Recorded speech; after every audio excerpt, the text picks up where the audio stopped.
मोठ्या उद्योगपती कुटुंबातील कोट्यवधी रुपयांच्या शाही विवाहाची तयारी सुरू होती। जयपूरमधील अलिशान पॅलेसमध्ये होणाऱ्या या लग्नाची चर्चा दोन्ही कुटुंबातच नाही तर व्यावसायिक वर्तुळातही रंगली होती। पण ज्या लग्नासाठी लाखो कोट्यवधी रुपये खर्च होणार होते, ज्या लग्नासाठी 2 विमाने बुक करण्यात आली होती, त्याच लग्नाचा मंडप सजण्याआधीच एक अशी घटना घडली की सर्वांनाच मोठा धक्का बसलाय। लोहगड किल्ल्यावरून पडून केतन अग्रवालचा मृत्यू झाला आणि सुरुवातीला हा अपघात मानला गेला। मात्र पोलीस तपास जसजसा पुढे गेला तसं या प्रकरणानं एक वेगळंच आणि धक्कादायक वळण घेतलं। केतनला त्याच्याच होणाऱ्या पत्नीने म्हणजेच सिया गोयलने मारल्याची माहिती समोर आली आहे। मग नेमकं त्या दिवशी लोहगड किल्ल्यावर असं काय घडलं होतं? हा खरोखरच एक अपघात होता की त्यामागे एखादा नियोजित कट लपला होता?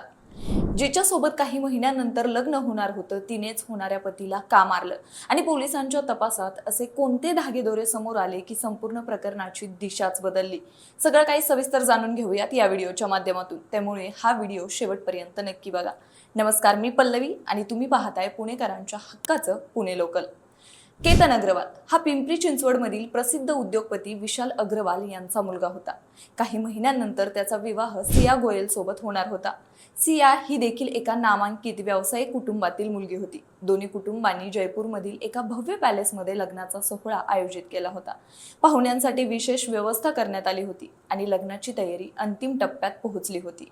दोन्ही कुटुंबांमध्ये आनंदाचं वातावरण होतं आणि भविष्यासाठी अनेक स्वप्न रंगवली जात होती।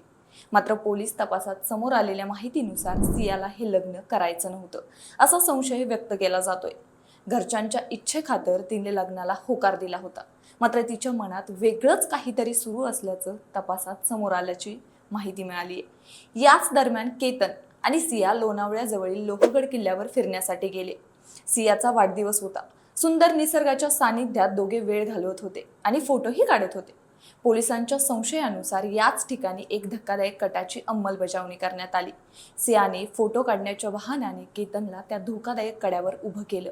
त्यानंतर मित्राच्या मदतीने त्याला खोल दरीत ढकललं असा संशय पोलिसांनी व्यक्त केलाय। या घटनेत केतनचा मृत्यू झाला।